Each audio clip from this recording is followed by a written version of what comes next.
Grabe talaga, ang hihirap nila. Di ba yun yung sikat sa TikTok? Ay, oo, kaklase ko yung dati ng elementary. Best friend nga kami yan eh. Sige nga, lapitan mo. Sige, wait. Oy, di ba ikaw si Stitch? Kaklase mo ako ng elementary, di ba nga best friend tayo nun? Ha, anong pinagsasabi mo? Ay, hindi nga kita ka-close nun kasi bully ka. Saka anong best friend? Ay, mortal enemy kita. Nasapak pa nga kita dati kasi pinagkakalat mong mahirap ako. Ha, anong sinasabi mo? Wala akong maalala. Talaga? Pues ipapaalala ko sa'yo kung gaano kasama ang ugali mo. Mukha ka nang suso, ang sama pa ng ugali mo. Ang gwapo-gwapo ko kaya. Aba, sino naman nagsabi sa'yo? Nanay mo. Aba, kaya naman pala napakasinungaling mong bata, manang-mana ka pala sa nanay mong sinungaling. Sus, hindi naman talaga kita best friend dati, no? Wala akong best friend na patay gutom. Saka isa lang ang best friend ko, si Shane yun. Di ba patay gutom siya, Shane? Oo, patay gutom ka. O, diba? Yan, best friend mo. Eh, mas malaki pa nga ang katawan yun kay Snorlax, eh. Saka kamukha pa niyan si Shrek. Baka nga kayang-kaya akong lunukin yan. Aba, Bese, nilait ako. akong bahala. Ikaw nga, Ano? wala akong maisip, Shane. Tanggapin mo lang, totoo naman. Hindi yun pwede. Sige. Ikaw nga mahirap. Ano, wala nang bago, puro yun na lang. Kesa naman sa'yo, mayaman ka nga, dugyot ka naman. Abat, o ikaw, di ba kaibigan kita, tulungan mo ko. Sige, akong bahala dyan. Hoy, napakapangit mo.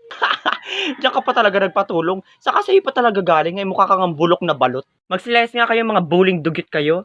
Saka by the way, bagay na bagay pala kayo magkakaibigan. Yung isa suso, yung isa mas malaki pa kay Snorlax na kamukha ni Shrek. Yung isa naman, bulok na balot. Layas! Pagtutulungan nyo pa ako, ay wala rin naman kayong bilat-pat.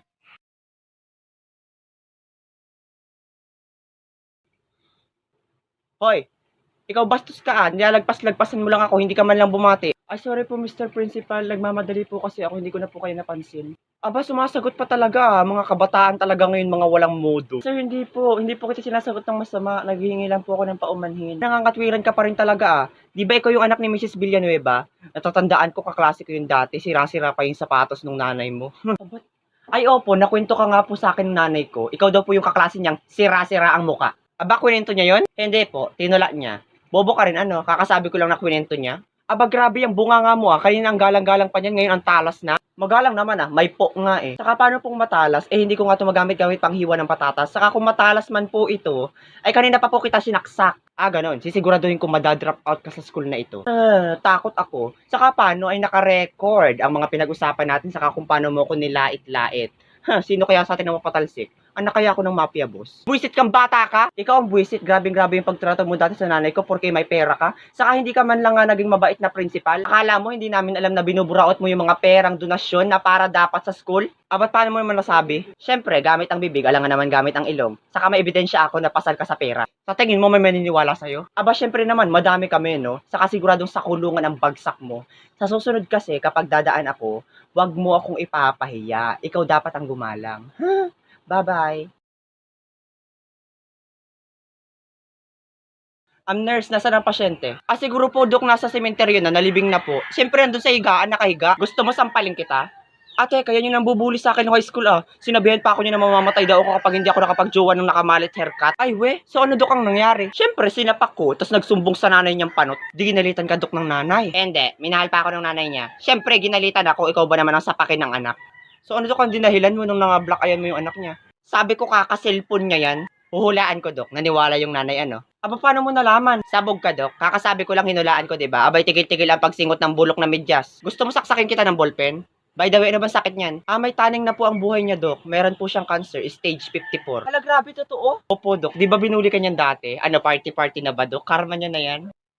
Anak ka ba ni Satanas? Siyempre, malay natin, nagbago na yung tao. Aray! So, anong gagawin mo, Dok? Sakit. Siguro hihilahin ko na yung bituka niya, saka dudukutin ko na yung abdo niya para mas mapabilis na yung buhay niya. Siyempre, dadamayan ko, kawawa naman yung tao Sus, plastic. Tumahimik ka nga dyan. Oy, Rico, diba? Ako yung kaklase mo dati, si Stitch. Ay, tanda kita. Ikaw yung binubuli ko dati kasi amoy bulok na bagang yung hininga mo. Tapos tatandaan ko pa dati, tumae ka pa sa shirt. By the way, amoy bulok na bagang pa rin yung hininga mo. Kaya pala ako nagpunta dito. Gusto ko sa yung ipabatid na malapit ka nang mamatay. Ano? Nurse, totoo ba? Oo. R.I.P. that Rico. Nakakapagod maglaba, buwisit. Kuya, naglalaba ka po? Hindi, kumakain ako. Paborito kong breakfast to, mga lustred na damit saka mga basahan. Siyempre, naglalaba ako. Ang tanga naman ito. Malay ko ba naman? Anong malay mo? Ano palang tingin mo sa ginagawa ko? Nagpupush up sa planggana? Hindi. Ang tingin ko nagjaja. Sige, Jackstone. O ano, kung ano nang pumapasok sa isip mo, palibhasa pinagsamantala mo yung baboy natin. O ikaw ngayon, wag kang story maker, ang tamad-tamad mo na nga ganyan pang asal ng ugali mo. Ay, anong gusto mong asal ng ugali ko? Asal unggoy. Ay, lumapit ka dito, sasabunutan kita. Sige, mag-asal unggoy ka na lang. Tamang-tama at napakarami pa man din garapata ng aso natin na sa kakato. Paborito pa man din yun ng mga unggoy. Kainin mo. Yak! Hoy, wag kang mag-inarte, palamunin ka ng halaang. Ay, anong gusto mong gawin kung mukbangin ko yung kato at garapata ng aso? Tapos i-enjoyin ko. Mas maganda kung mukbangin mo na lang din yung aso. Total pareho rin naman kayong tamad. Naturing ang aso, hindi tumatahol, ngumingiyaw. Pakatamad naman ito, ay gumagawa rin kaya ako. Magaling akong magdumi. Diyan ka magaling. Pumasok ka nga doon sa kwarto mo at mag-aral ka ng mabuti.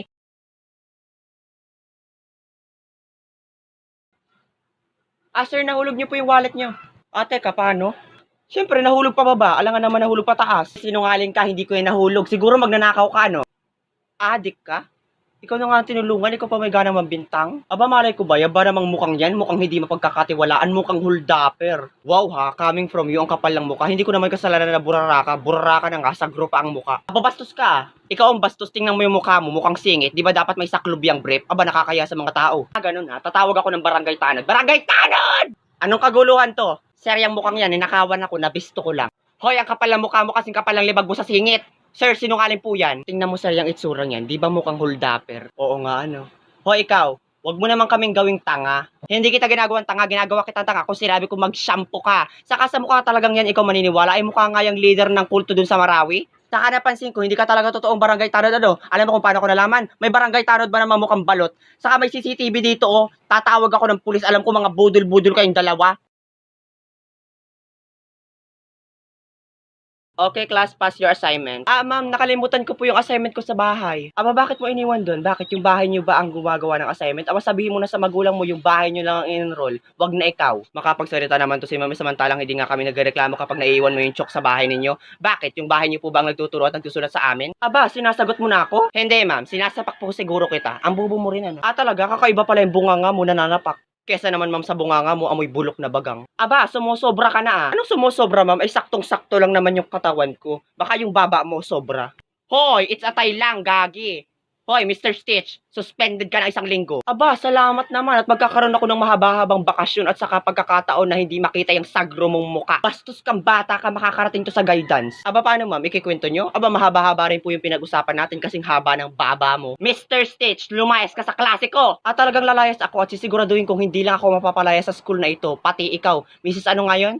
Mrs. Kurikong. Hoy, Mrs. Kurimaw ang pangalan ko! Lumayas ka na!